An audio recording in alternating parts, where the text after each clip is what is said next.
The Cleveland Cavaliers are 6-1 in their last 7 games. Unfortunately, losing Lauri Markkanen last night to an ankle injury to the Oklahoma City Thunder. We'll try to find that update for you guys while this episode is going on. There's nothing official right now. It's Monday. It's January 24th. We're usually your Tuesday show, but due to scheduling, we're here on a Monday for Cavs Encapsulated, episode 14.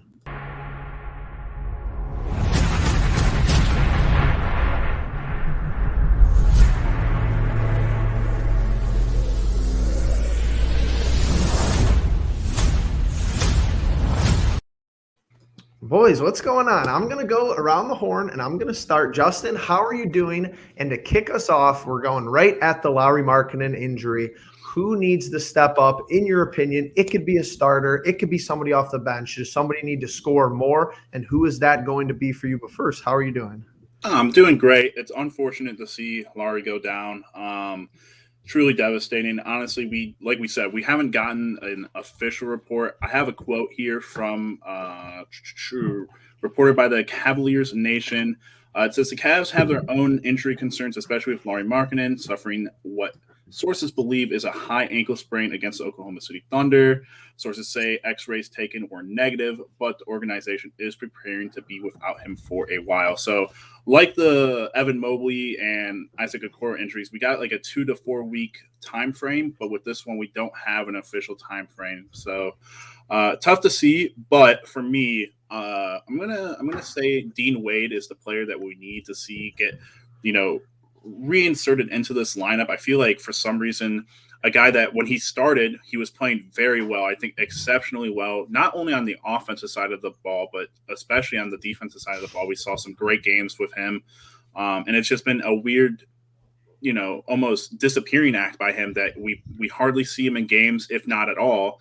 And now I feel like it's almost the foregone conclusion that he would be the guy to step up into that 3 spot. Logan, new mic, new little setup over there.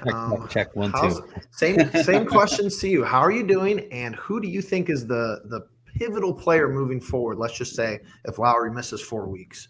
Well, you guys have been doing well. We're entering a very interesting part of the season where it's a fight at the top there at the Eastern Conference. Some big games coming up for the Cavs, absolutely. With Lauri Markkanen, I'm going to play devil's advocate. I think the obvious answer is Dean Wade. I think for me, though, I'd like to see Dylan Windler really take that next step. He's been playing kind of inconsistently. I think there's been a few games where I can see his value in some games where I think he shouldn't see the floor. But if you can find a happy medium, just a guy who's out there making an impact, knocking down a few threes, maybe playing some good team defense, that's all I really need. Dean Wade definitely makes the most sense. I'd like to see him get back to his earlier form we saw this season, but I do think Windler has this potential that hasn't truly been tapped into just yet. Dean Wade, I think, is a good one. Dylan Windler, great point as far as the scoring, the perimeter threes that Lauri really brought to the table before going down. And, of course, he's playing good basketball. He had that little lull in his shooting, but he was shooting the ball very well the last 2 games. Unfortunate injury. I am going to lean toward kind of a controversial take, not really, but because he's already stepped up, he's already played well. But this is somebody we've talked about being more aggressive, and that's Evan Mobley. I think that him being a starter, he's going to be asked to score more, and he's already been asked to score a lot. So I'm curious just to see how he plays through this offense. Maybe he takes more 3-pointers along the way with Lauri Markkanen, unfortunately, out of the starting lineup. But before we go any further, we really do appreciate all the support that you showed us on episode 13. Crazy amount of views, comments, and likes. Make sure that you continue to do that.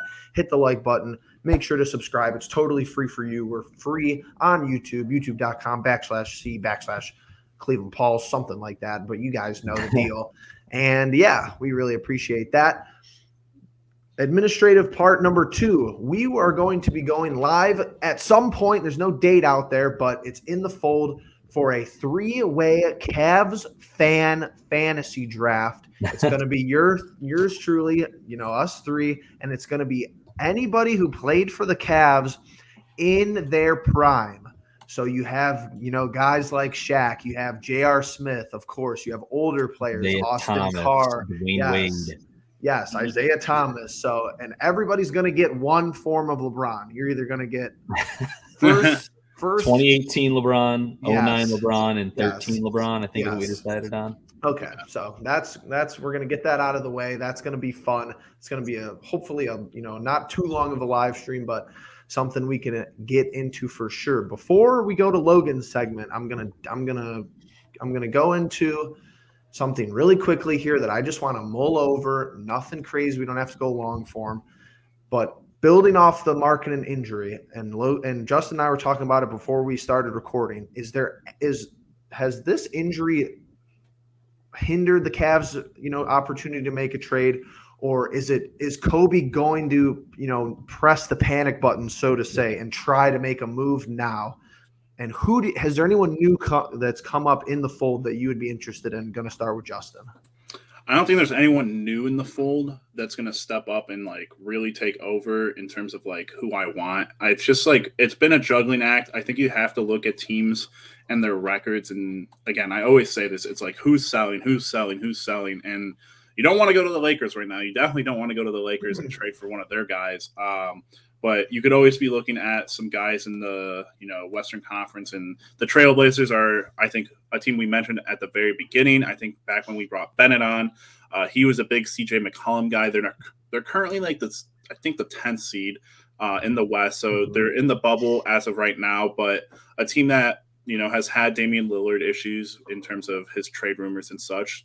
Maybe you go out there and you make a big splash, but outside of that, I'm still sticking to the Buddy Hield and. Just won me over with his Dejounte Murray, but I don't think that one is realistic, unfortunately. Logan, any new insight? Anybody else out there who maybe wasn't on the radar when we recorded last weekend? Maybe not any new insight, but I think in that Oklahoma City Thunder game, we saw the Cavaliers need another ball handler. I know we have Rajon Rondo, but we don't know how good his health is going to be, just how good he's going to be in extended minutes. I do think Darius Garland can't always have the load of running the offense. I think you need to have some other person. Like Rubio was perfect. He took the pressure off Garland so many times. They could play together even and run an offense together, which was some of the smartest basketball we've seen the Cavaliers play this season. So I think it does have to be someone that can handle the ball, someone that can run an offense. And I do believe that is Rajon Rondo, but I think you have to have some insurance. Atlanta's kind of had a rough season this year. I could see them maybe parting ways. They said everybody but Clint Capella and Trae Young is on the table. Maybe a guy like Kevin Hurt or a guy like Bogdan Bogdanovic. Not that those guys are running an offense, but it's definitely another nice young piece to add to a team.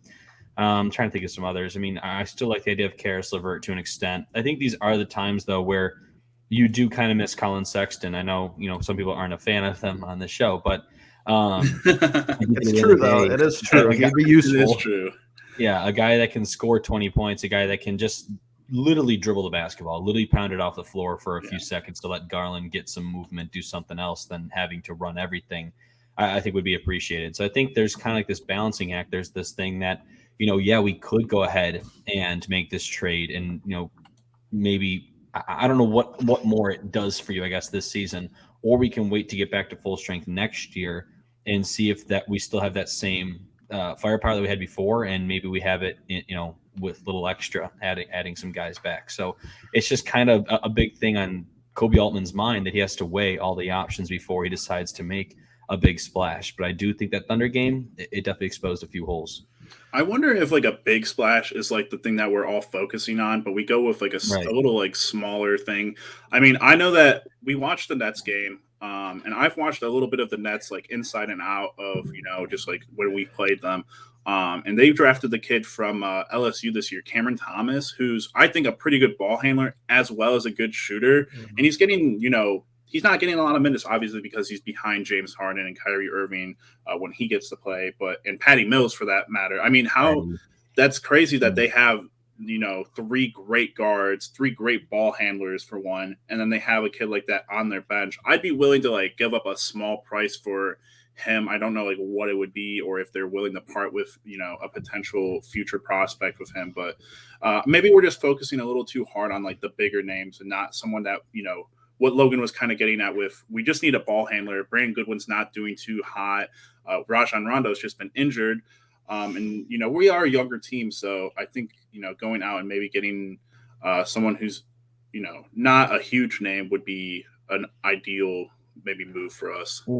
Well, yeah, Justin. I mean, 2016 Cavaliers get Channing Frye. No one thought anything of it, and he ended up making a really big impact not only on the floor but also in the locker room. So there's definitely got to be someone out there that you may not think could really do much for your team, and then down the road, knocking in 7 goals in a game against Atlanta, like Channing Frye did, right? So I mean, there's always someone out there that is under the radar. So the Lauri injury makes it interesting for trades for me because I sent to you guys, and I don't know if it's ever been in discussion, but Rubio's contract with Dean Wade worked to go to the Kings for Buddy Hield. I don't think that that's an offer that the Kings would be totally interested in. Maybe, you never know if they're an absolute total rebuild. Throw them up first. That is, yeah, you could have threw in a pick as well. But it makes me nervous on our side because now I'm nervous about how JB is going to manage minutes. Yeah. Overall, with the rotation, it hasn't been easy for him. It's been extremely difficult. We've been plagued with injuries, as I have a lot of teams in the Eastern Conference. It's been a weird, almost like overly competitive year of NBA basketball for the regular season. It seems like to me that the top 10 seeds are separated by 6.5 games, which is really only, an 8 or 9 game winning streak could really get the job done for you. So I think, and the last thing I'm going to say about this is if you're going to make a splash move, just do it now. Logan, you bring up a big point or a great point as well about maybe looking at next year. I know that that's not, that's totally taboo for a lot of fans. We're good right now. We're in the 6th seed in the East, I believe. So it's like, why are we thinking about next year? But with all these injuries, I'd rather have somebody come in now and get acclimated for the back half of this season instead of, we're maybe bring them in at the end of the offseason, and it might take 25, 30 games next year for them to figure it out. That's actually been one of the surprising points of this year, and why I think, come at me, but why I think Kobe Altman, at least half luck is that all these new guys, and it just worked. Rubio worked. Lowry's really just worked. Jared Allen really hasn't played that many games as a Cavalier. Mobley new coming from the draft. It's just kind of been it's like this wave, the Cavalanche that's really happened, Justin. It just seems like, and I've been thinking about this a lot more watching the NFL, and just thinking about like how teams we've watched, and I know this is a basketball podcast and everything, but I'm talking about the Bengals here, and it's almost like they failed upwards to a point where they really lucked out. They really lucked out in what they've been able to do. 2 years ago, they were the number 1 pick when Joe Burrow came out. They could have been the number 1 pick, this year, where there's almost no quarterbacks, and you're like, all right, well, they're not going to get the Joe Burrow, but they also have other moves that they've made in the past that look like fantastic moves now, and you weren't saying that a couple years ago. You weren't saying that when they were bad. So certainly a thing that I think can be examined here with Kobe Altman. For sure, and a lot of things be going on. The trade deadline, might seem like we're harping on it, but we're going to talk about it every episode, every live stream, every video until the 10th, because we're not going to talk about it after. So if it sounds like might talk about it once.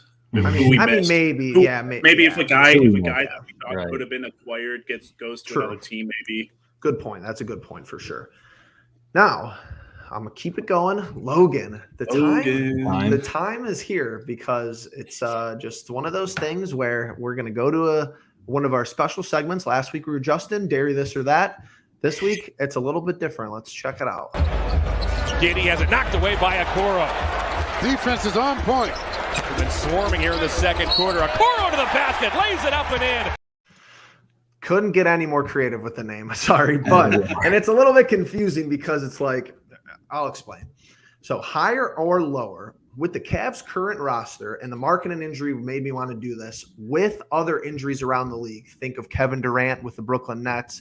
Think of the terrible, terrible fall that Caruso took at the hands of Grayson Allen, which we just saw them, and he came back, and Caruso kind of looks like the glue for that team somehow in a weird way. And Philadelphia not trading, it sounds like Ben Simmons to help Embiid. Embiid really has no help. They're somehow behind us in the standings. So higher or lower? Will the Cavs finish higher, closer to the 1 seed, or lower, further from the 1 seed than these 3 teams? So basically, are we going to Okay. finish with a better record Higher than than these two guys or teams lower than these guys? Okay. at the end of the year? Now, we're not even at the trade deadline, or we're not even at the All-Star break. So we got a lot of time, but Logan is number one in our predictions. So I wanted to do this for him. It's really tough to do easy, medium, and hard, and if you need the standings, I think I could. I think I have the standings somewhere. But the first team we are going to start with is the Boston Celtics, who are 24-24 at the moment. 24-24, and we're Yes. sitting at 28-19, if I'm not mistaken. Yes. Is Boston going to find their stride? Right, that's the question that everyone. Look at that. That's the question that everybody has right now. Is Boston going to find their stride? Yesterday, Jason Tatum had 31 points in the first half, shooting some absurd numbers. Maybe he's coming around. Are him and Jaylen Brown going to finally figure it out together? I really don't know. I think the Cavaliers, with the way they're going, the Markkanen injury could certainly affect us. I don't think we're going to win as many games I originally started thinking for this team. A couple of weeks ago, I started thinking maybe they could reach that 50 mark, high 40s. I think mid 40s is probably about right. Maybe low, roughly. I'm just guessing right now off the top of my head. But I don't think Boston's going to get it together. In my opinion, I think Boston just has a very inconsistent squad. I think they have an awful locker room. I think they have an awful culture. I think Brad Stevens, leaving as head coach and letting Ime Udoka take over, he doesn't seem to really get much out of his guys. He ends up going into interviews. He kind of blames them for their energy, for their effort. That's not what a coach is supposed to do. If anything, a coach is supposed to take the blame, even if it's not their fault. I think their culture sucks. I think the Cavaliers' culture rocks. That's why I'm taking over, or higher, I should say, the Cavaliers over the Celtics. Heck yeah. So Boston, as stated, 24-24. They are currently 8th in the East. I think they're underperforming. So that was the interesting one I wanted to start with. We are 5th in the East. I don't know why I said 6th, because everybody has the same amount of losses essentially. Logan brings up a huge point though, that their locker room is a mess, and we didn't even and I don't want to take away from Logan, but that's a team you could look out to be like, all right, is Jaylen Brown actually going to be gone at the trade deadline? True. Just thought that would be interesting. Yeah, as you see right here, I mean, 4, 5, and 6 all have 19 losses, and that's why I'm going to team number 2, the team directly below us, the Philadelphia 76ers, same amount of losses and 1 less win. Can Embiid carry them to a better record than the Cavs at the end of the year? I think I like the Cavaliers' weaker schedule to get us over the hump in this one. Good point. I think we're going to be battling the Sixers back and forth. I wouldn't be surprised if they finish above us, maybe by a game, maybe 2. I really don't think that these teams are going to separate much from each other with the way they're going, with the current way it's going. But the Cavaliers have a very favorable schedule to finish the season. They also have a plethora of injuries. They're having, have to figure out some new lineups every new day. It seems like that. But, I mean, a couple of favorable games, a big game against Milwaukee coming up this upcoming week for the Cavaliers, that can certainly either make your confidence soar or maybe you start falling back a little bit. I still like higher. I think the Cavaliers finishing right around that 5th seed. I really think that's probably the spot they might finish this season, right around that 4th or 5th. I don't think we'll be playing in the play-in this year, guys. That's my confident opinion. That's my opinion if everything stays the same. If Markkanen comes back soon. He was just playing some really good basketball. We had just blamed him for really struggling over the last couple of weeks, and then he's really put together some fantastic performances as of late. That's going to hurt more than we think. I think there's going to be an adjustment not having that knockdown shooter that we absolutely need right now. But I do like us higher on the Sixers by maybe a game. So we got double higher. We have Logan thinking we're going to finish with a better record than Boston and the 76ers. If you take a peek down the road, April 3rd, 6 p.m. at Rocket Mortgage Fieldhouse, the 76ers are in town. With the way the NBA schedule works, it could be load management at that point if you're guaranteed to not be in the play-in game. But if it's a fight for, maybe a home series right there against the 76ers in early April, that could be a fun game in downtown Cleveland. And to cap off the segment, I'm going for probably the hardest one to call, I think. I think the 76ers are pretty difficult. But the team that just beat us and a team that we've split, I believe we're 1-1 with, the Chicago Bulls at 28-17 with their injury over there with Caruso. They've had some issues with DeRozan and Levine being on and off the court. What are you looking at there, Logan, for the final standings? I think we're going to pass up the Bulls at first. I think while they have At first. At first. Okay. I do not first place, guys. I'm sorry. Never know. Yeah, we had a chance. Never We had a prime position to be a half game back. We lost to Chicago. True. Down a few guys. That was definitely a disappointing loss. Yeah. I think with Caruso out, I think with Levine out, I think there's a chance for us to kind of soar a little bit. Maybe grab that fourth, maybe grab that third seed. Right below that number 2. I think that's kind of what the Cavaliers are going to get. But I do think DeRozan's playing at a level I've never seen him play at before. Definitely deserves to be a starter in the All-Star game. I think he honestly deserves some MVP votes. He's playing unbelievable, and he's keeping everything afloat. I think Ayo Dosunmu is starting to come along now from Illinois, who can possibly just kind of fill that Caruso spot for a little while. I think we end up finishing lower than the Bulls. I think roughly what I'm thinking is Milwaukee will probably take a. Is Miami going to slow down? I don't know. I don't know. Miami's regular such a- season. Miami going to slow down? I mean, they have such a nice, and they're about to get Bam Adebayo back. They're the Titans of the NBA. They're looking tough. So I think it's going to be Brooklyn or Miami, 1 or 2. Take your pick. And then I'm thinking probably Milwaukee will catch Chicago, and then Chicago and Cleveland will be fighting for that 4th or 5th spot. That would be a playoff series. Bulls, Cavs. Yep. That would be something to watch for sure. So yeah, I'm going to go lower. I think we're going to end up being just a little bit below the Bulls. Is what I'm thinking. That 3 to 6 area, though, I think it's going to be separated by a game, maybe 2, between the teams. Yeah, I don't know if Milwaukee's going to stay there the whole year. I think they would be, pushing for the 1 seed further toward the end of the season. I think we could be in that conversation as well, though. We certainly could, yeah. Two teams Logan thinks we're going to finish better than, and the Bulls maybe slightly behind. I would totally agree with that. And I just wanted to see his insight on the predictions going down the stretch. He's been the best with the predictions. He has a 1-game lead, I believe. And just some interesting games. This week, though, we're playing Milwaukee. We're playing New York tonight, today being Monday. So you got to win these Eastern Conference games, and it's just so difficult to kind of predict what's going to happen. But it seems to be a competitive form of basketball. Justin, how did you feel about that? I think he's pretty spot on with a lot of that stuff. I think, honestly, the interesting part is I think if we end the season at 5 in the Eastern Conference, that would be a great achievement. I could definitely see us dropping, though. I could see us dropping down as low as probably like 7. I don't think we'll have like a drastic drop or anything, but I could definitely see a lot of teams, depending on moves that they make at the trade deadline. If the 76ers and Celtics figure themselves out, there's no reason they can't, catch fire and really start going on winning streaks. But again, I think the Cavs are playing the most solid team basketball outside of a couple teams around the top of the conferences. But he's pretty spot on with all that. I wouldn't be surprised if the Bulls finish a little bit lower than where they are now either, though.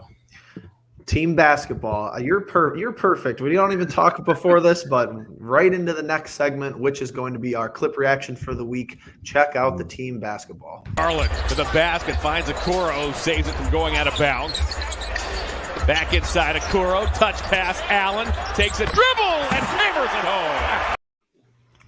How many passes there? Was there 4 or 5 passes there? And Mobley at the top on the 3-point line, to his pass. I just love the passing of the bigs. A little bit of a shorter clip this week, but nothing too crazy. I want to start finding a defensive and an offensive, but a little bit behind the 8 ball for this episode. Easy dunk for Jared Allen.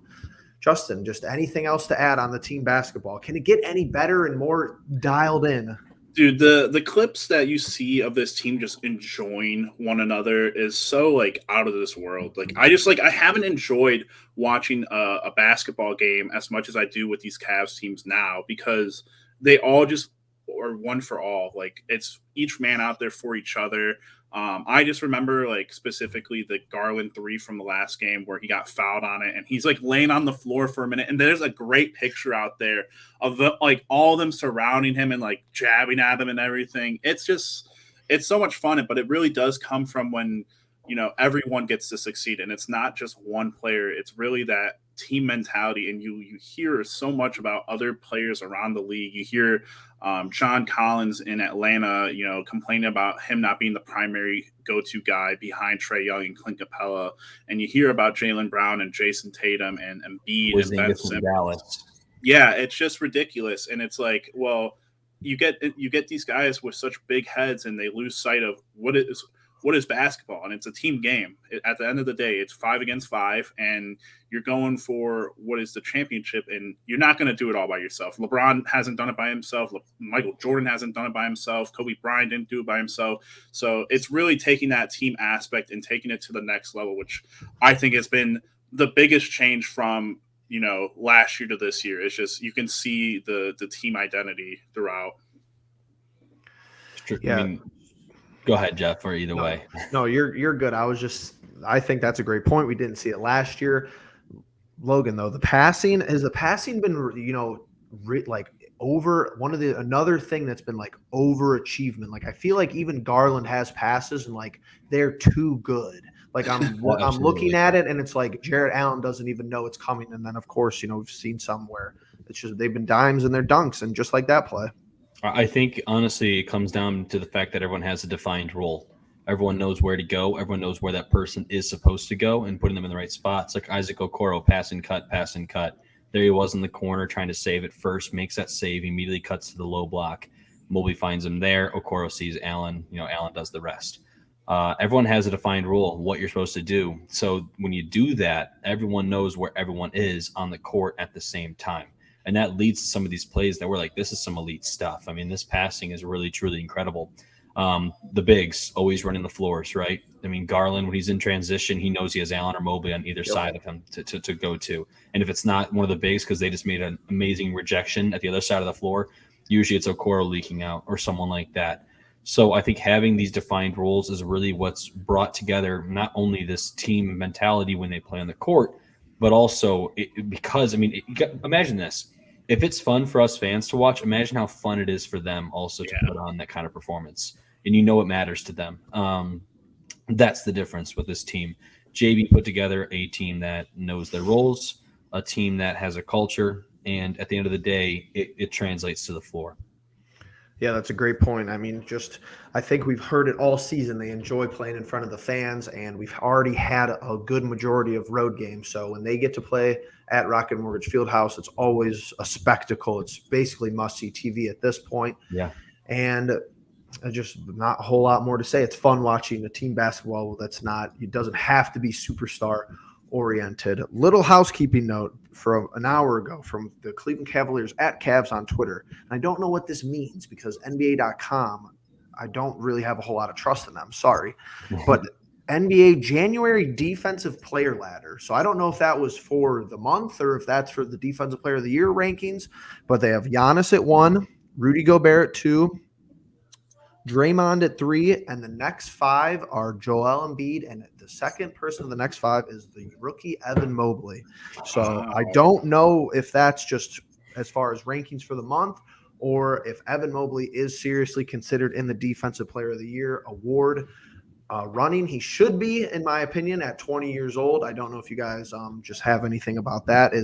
I think we said earlier, we were one of the first people to say it, that he might be a Defensive Player of the Year candidate this year, and he definitely should win it, eventually. I feel like we haven't heard of a rookie being in contention for Defensive Player of the Year since Anthony Davis came out his rookie year, obviously coming out of college with all those, blocks that he had and the presence that he just garnered. But Evan Mobley, I don't even remember us really talking about him as a defensive, mastermind. Like we talked about Isaac Okoro coming out of college. Like we all knew what Isaac Okoro was good at coming out of college. And we kind of just assumed with Evan Mobley that, he's a 7-footer that plays power forward center, and he's going to be able to get you contested shots. Sometimes you see him rise above the rim and everything and just really go after blocks sometimes. And he's outstanding, and even steals occasionally too. He's very impressive. Mobley's just a generational talent. We talked about who he was compared to offensively. A lot of people said Chris Bosh, maybe an Anthony Davis. Some people are no, and then defensively, some people were saying Joel Embiid. Well, we know what all those guys can do. All of them are pretty good defenders. I would say Davis and Joel more than Bosh, but it makes sense that this is how it's translated. I think age should never be taken into account when you talk about the talent of a player. Plain and simple. I'm trying to think of some other players from different teams off the top of my head. Guys like Trae Young averaged almost 30-10 in his second year. Mhm. And that had never been done by a person that age. But I think even then people weren't giving him as much credit as he deserves, even though I'm not really a big fan of his. There's plenty of other these stats that are just underlying, and people just kind of don't talk about it because they're young. Luka Doncic, I mean, that guy was unbelievable in his first year and in his second year. Was already probably considered a top 5 player in the NBA, top 10. I'll give you that, sure. But I think these ages, people are just so want to just root for that person that's been in the NBA forever. Like LeBron, I will back up LeBron in any conversation at a bar, at anywhere against someone. I'm going to back up LeBron. But at the end of the day, I think people don't accept the new. What is the current NBA? What's the next generation? Mobley's part of that next generation, and just because he's young doesn't mean he doesn't deserve to be in the talks of a prestigious award like the Defensive Player of the Year. Great points for sure. There's some other younger names on that list below Mobley. Jarrett Vanderbilt from the Timberwolves. I believe he's 22 or 23. So some young talent. The league is in good hands, and it still has, LeBron leading the way and some other, veterans, some people that are first ballot Hall of Famers for sure. Moving into the second last segment before we get into the game's predictions, this is something I want to talk about. There's no reason to put it as a negative because it's something that we've heard JB Bickerstaff say. We've heard Darius Garland say, specifically after the Thunder game, the motivational advantage. This has been the biggest bright spot for this team. They came into the year, ESPN, .com, ranking them very low, saying that our core is not very good. Our young players, maybe not a whole lot of talent, a whole lot of promise, and totally taking the league by storm. That was the first, quarter, 30% of the year. Now we're at the point where we have garnered this respect. We're coming into our own. People actually have to play competent basketball against us. And I think we've heard it from the coach, from Darius. They need to get back into this underdog mentality. They're not underdogs anymore. They're favorites. They're favorited in these games by big margins. Yeah. Is it concerning, and I'm going to start with Logan, is it concerning that we are now good enough / talented enough to beat bad teams like the Thunder, even when we play, frankly, terrible basketball? Just a little snapshot of the Thunder game if you missed it. 6 of 27 from three-point, 18 from 35 from the free throw line, and 23 turnovers. We're in control the whole time and come up with a win, but not great basketball. We can't get complacent, right? That's what you have to worry about when a team is taking that next step, is complacency. I think we've also seen some teams get a little bit too cocky. 73-9 Warriors, plain and simple, they didn't win the championship that year. Mm-hmm. You can give all the factors you can say that they expended so much energy to win 73 games. Oh, they didn't have Draymond. I don't give I really don't care. I bleeped it out. I bleeped it out, so you don't have to do it. We're Good live. work. We're live. That saves me in post. I don't give much of a crap about that kind of stuff. I think at the end of the day, if you get complacent, that's what can ruin you. That's what can mess you up. I think you have to play with that same mentality. Aside from the point, I think Garland saying that is a great thing to hear, that they need to readjust. They need to continue to have the underdog mentality, because you get too excited. I mean, I talk about the Warriors, and I think the Warriors get a lot of flack for that 2016, but let's talk about the Cavaliers in 2016. They kind of coasted. 2017, they kind of coast through the regular season. They don't really take two people seriously. We had a lot of losses to teams that we shouldn't have lost to.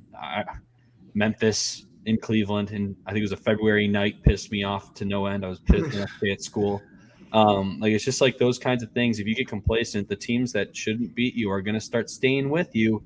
And if you let a team stick around into that fourth quarter, things become very interesting. So I think readjusting your thought. I think you can be cocky. I think you can be confident. I think you can go into a game and you should be expecting to blow a team out, but you should never think that you're going to blow a team out without having to put some effort in. And I think that's what Darius Garland is trying to stress to his guys. And I think everybody, considering what we've seen so far, is going to buy back into that. What I like is that it's off the court for me. We see it after the Warriors game. We get totally out rebounded. Jared Allen, first to take accountability. Damn you, Jeff. I was going to make that point. I'm making the point. I'm making the point. Typically he goes, nice point, Logan. Justin, what did you think? Totally caught him off guard. Totally I had that to plan the happen. whole time too. Dang I was it. like, I'm stealing Fantastic big point. thunder here. And then it's Darius Garland off the court. It's like these young guys are taking responsibility for their actions. You're correct, Logan. If you coast for 10 days in this way the Eastern Conference is, you'll be 8th and 9th place. If you're 2-8, if you're playing, mediocre basketball and you have a bad stretch of games, especially with these injuries, it's not going to be good. But what you said about being cocky, and this is going to be controversial because I feel like the team chemistry is near perfect, but I wish, and I think Rondo could be that guy if he's out there. I wish we had like one villain. I just wish we had one guy who was a villain. That's when I sent to you guys, Trez Harrell's on the market, maybe for Washington. That's like one villain. I want a guy to go out there. I want an enforcer. This last Thunder game, we need an enforcer. Lou Dort, get him out. I want somebody who could come off the bench and still fear into these teams and kind of run their mouth. Maybe pick up some technical fouls. JB's been that guy. JB has picked up like technical fouls hilariously. Yeah. Like after the play's over, he'll call a timeout just to jaw at the ref and get a technical foul. But I want one villain. I imagine our villains being Shetty Osman and Kevin Love for some reason. Love stood up for himself. If you make Kevin Love mad, you need to wake up because Kevin Love is like the most mellow dude. Yeah. Right. Oh goodness, that's funny. That's what. Justin, do you have anything else? I think you would have had something, Jeff. You would have had something. It was a great point by both of you. I think honestly, it should be more of not motivational advantage, but motivational acknowledgement. I think the point of these guys come off the court and they go into pressers right after the games, and they're acknowledging the fact that, hey, we got out rebounded. The next game, Jared Allen comes out and grabs as many rebounds as he did. We come out and we beat the Thunder, and yet Darius Garland is coming out into the presser and saying, hey, we're starting to get a little bit of a big head here. We need to tone it back down. We need to realize, where people had us at the beginning of the season and keep that in mind and keep rolling. In terms of having like a villain, I feel like Isaac Okoro for some reason should be that guy because I don't know. I also think that your villain has to be someone that does like at least like the bare minimum to like stand up for themselves, but also like come back at you. He's the only guy that I can imagine like something happens and like the very next play he I don't know, he does like a windmill dunk or something. I don't know, but most of those guys are like hard-nosed defenders. Patrick Beverly is a big one. Draymond Green is one. Lance Stevenson was one. I mean, I think every single one of them has that one thing.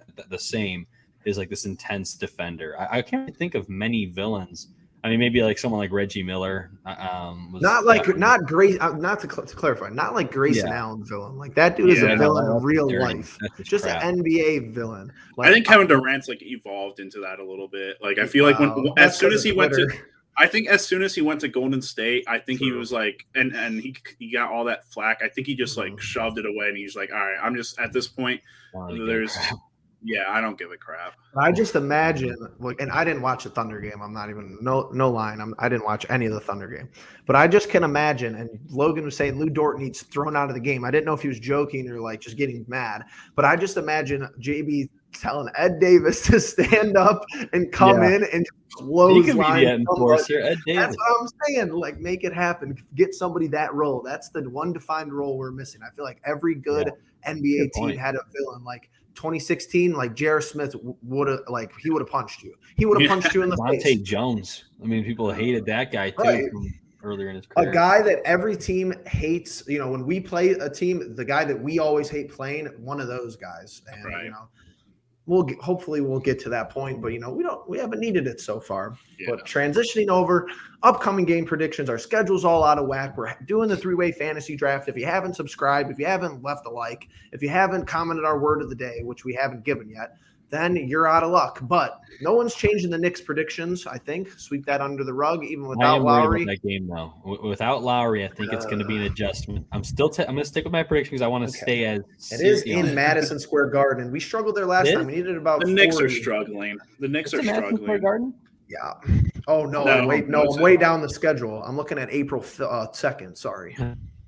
Yeah, it's at home, but I Okay, think the good. Knicks At are home, still okay. struggling. Good, it's at home because Madison Square Garden, we needed 40 from Rubio to get the job done. So Kemba Walker. I don't know, man. I'm a little nervous. I think without Lauri, we're not going to have a whole lot of shooting at all. Not a whole lot of spacing. it's going to be interesting. It's been interesting to see with these injuries, but yeah. They're trying to insert Cam Reddish. I don't know. It's a feeling out process for them. yeah, a lot of moving parts here. And then we're going to try to figure it out on the fly, but we're definitely predicting at home against the Bucks Wednesday. Does anybody want to start? I'm opening up the field. I don't know who's playing. I don't know if Giannis has a cold. I don't know what's going on. Giannis has a knee injury as of right now. He missed their last game. However, they haven't specified, like Lauri, like how severe it is. Okay. So even then, Chris Middleton still like worries me because I feel like he can always go off for 30 plus. I'm gonna go with a loss here. I think we get a nice little 2-game winning streak at home, and then unfortunately drop to the Bucks. I think Wesley Matthews is hurt too. I'm looking up Giannis right now to see if it says day to day on ESPN. Anything. Are they playing today? Are they playing Tuesday? I just want to say, boys, we have played teams. We just got done playing a team that was a little underhanded, and we still lost to them. So, yeah, I wouldn't take a team that's at the top of their, at the top of the conference and all that too lightly, no matter who's not playing for them. But I mean, what? So Justin's a 1 game back of me right now. Might as well keep him right there. Let's do standings. I forgot. I totally mulled over. Logan is 20-10. 20-10. Justin is 19 and. Well, it seems like I've missed a game because that doesn't make sense, but I'm going to have to go back and look. It says you're 19-10, Justin, but that doesn't make sense because I think he is 19-11. 19-11, and I'm 15-15.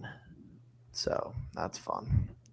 Yeah, I think I'll go back and look at it. But Logan, Bucks falling off a little bit. I'm going to say we beat the Bucks, not to butt in. Ooh. 15-15, Colin. Jeff's really reaching for the comeback here. If Grayson Allen does anything stupid, I'm going on Twitter. Well, they spent him for a game. Is that no? They probably have one. No, it's not our game. They must play tonight then. No, it is our game.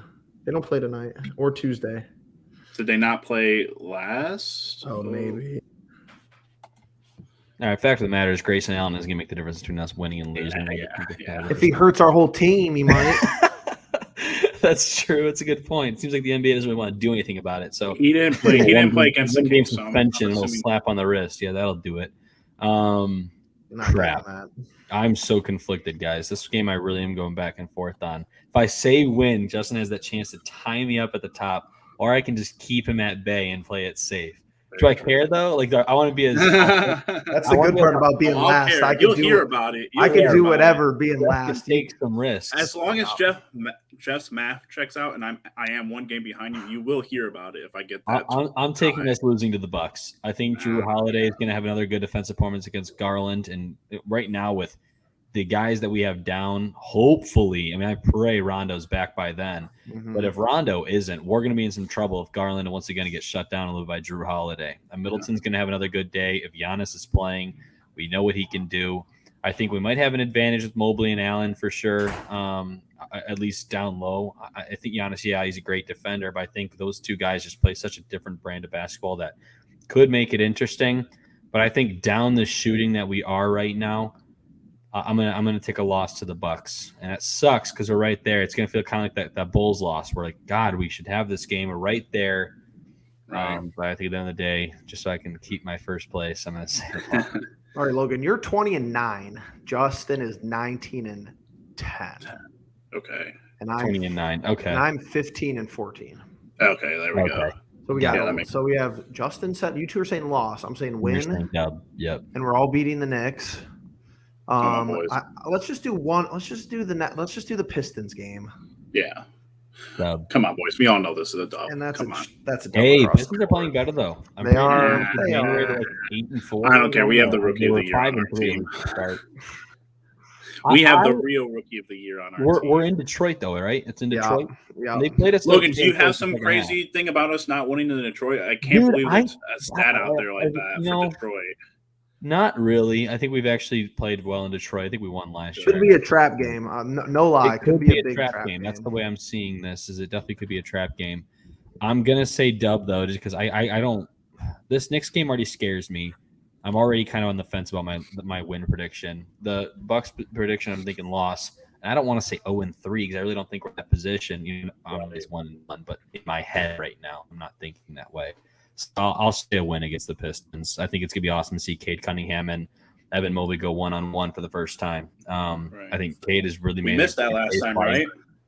Yeah, he wasn't playing. I think he's making a great case. No, wait, was he playing? No, he didn't. Was it Jalen Green? Was it Jalen Green that we missed the first time around? Jalen Green missed. I thought Cade also played, but I think Mobley didn't. I think that was during Mobley's injury. I think that's going to happen, but I'm not really sure. Either way, at least we know as of right now that's the matchup we're going to be looking at. Two guys who I think you could make an argument for Cade Cunningham for Rookie of the Year, even though he missed all those games just because of the way he's playing, especially right now. But obviously, I think Mobley, this is his chance to really cement it. Wow, nice in-depth prediction segments there. I feel like we maybe don't look at it that, through a magnifying glass. But I'm just going to call it and say that is the word of the day to predictions. But predictions. Type predictions and hit return and give us your predictions for these upcoming games. Knicks, Bucks, Pistons. We're going to make sure that, you guys are being held accountable too out there. If you want to go back and change your comment after, no one's going to say anything if the comment says revised. But one last time around, anybody have some motivational anything, any words of wisdom before we sign off? Pushing 50 minutes here per the usual from us. Be some dogs. Just be some dogs. Love that. I like it. Be the dogs the Browns were meant to be. Oh, geez. Be the dogs the Browns are meant to be. I like it. Yeah, I think once again, respond once again. How many times can this team respond to adversity? We've seen it. We've doubted them a few times, I think, and they've surprised us. I think there's been a few times we've been let down in these situations. For the love of God, get Rondo back on the floor. I need somebody to freaking dribble the basketball other than Garland. But yeah, like Justin said, I think just kind of find that underdog mentality again.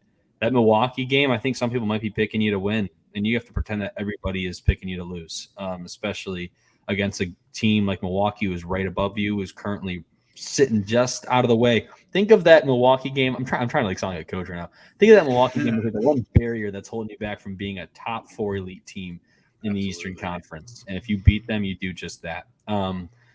Just find that mentality again. Find that mentality. Great episode. Cavs Encapsulated, number 14. And this is a comment from AZICB on one of our last videos. You have a Cavs fan all the way from Australia watching. You're global team, global Cavs Encapsulated, and that's pretty cool. That's all from us this week. But before next time, maybe it's a live stream, maybe it's Cavs Encapsulated 15. Make sure you let them know